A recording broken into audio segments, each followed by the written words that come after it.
an artist and a middle school art teacher, but this is not about art right now. This is about students, parents, and teachers and data literacy. What is data literacy? When students, parents, and educators have the right information to make decisions, students excel.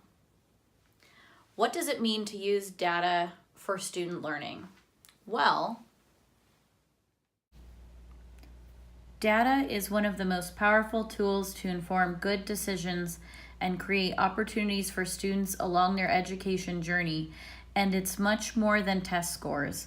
Data helps us make connections to lead to insights and improvements. Everyone has an important role to play in helping all students succeed in their own individualized ways. Who uses data? Students, parents, teachers, principals, guidance counselors, superintendents, other school leaders. But I'm going to focus on three that impact my life as a teacher immediately, and probably yours as a parent.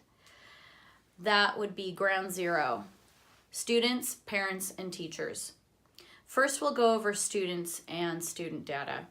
Students can assess what subjects need more work and work with teachers to target these problems and celebrate and track their successes. Parents know where students are struggling and what actions to take to help their students succeed. Teachers know where their students are succeeding and struggling so they can know what to target in lessons. It's about mastery of a subject, not just time spent in class.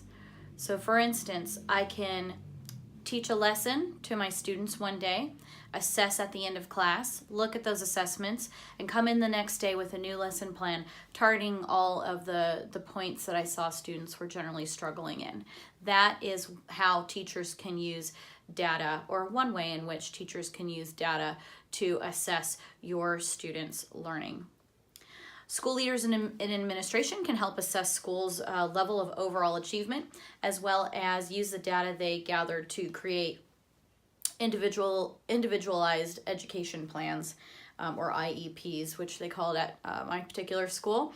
That is where administration, teachers, a parent, and a student can get together and look at the data about that particular student and assess it and see what we can do to make their learning plan better, to set goals and how to achieve those goals, such as maybe the student needs more time on tests than the rest of the class, maybe the student needs to have seating in the front of the classroom, or an array of other things that we can do for the student to have a better learning experience. Okay.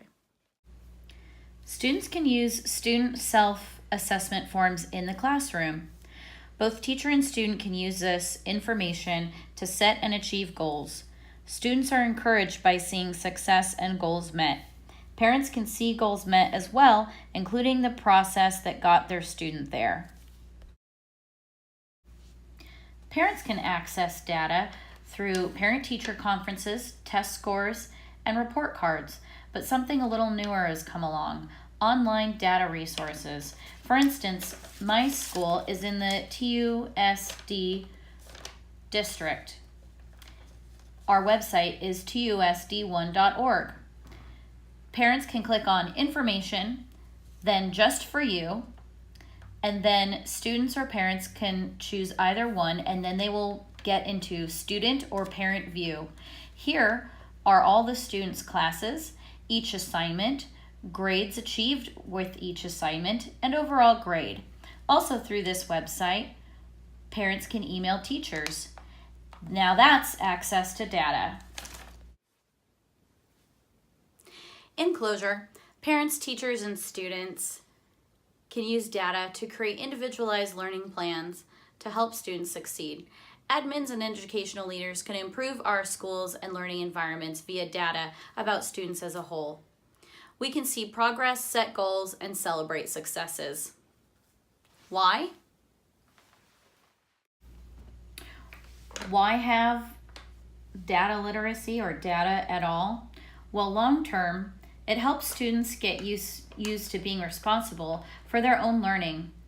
It piques curiosity about their own progress, and they learn to set goals. All these learned skills will help them in their adult futures. They will be college and career ready, as well as improving schools using that data to help the next generation of students.